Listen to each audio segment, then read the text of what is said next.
Iz Psalma 19.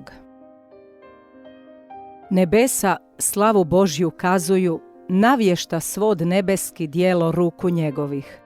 Dan danu to objavljuje, a noć noći glas predaje. Nije to riječ, a ni govor nije. Nije ni glas što se može čuti, al po svoj zemlji razliježe se jeka, riječi njihove sve do nakraj svijeta.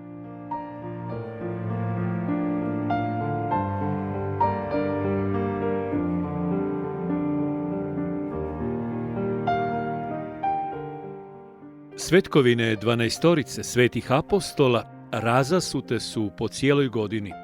Stalno nas podsjećaju na one po kojima je do nas došao navještaj evanđelja.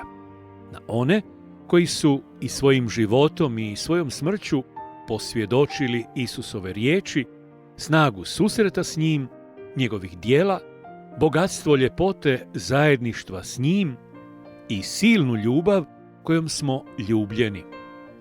Danas slavimo dvojicu od njih.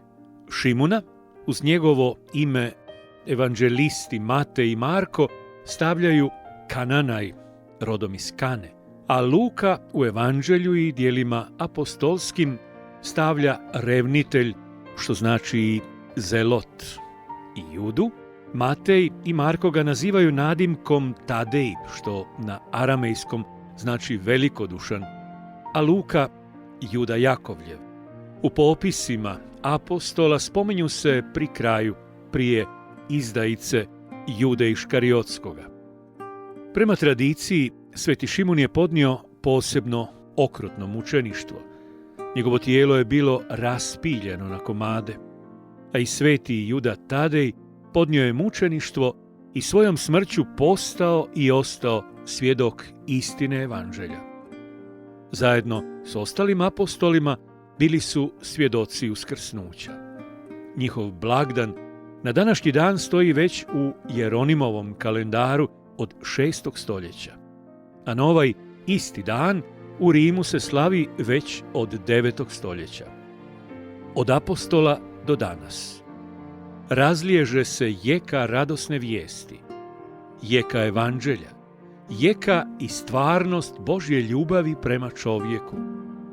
Ta ljubav je od postanka svijeta izlazila u susret čovjeku, ali posebno snažno i potpuno u Isusu Kristu.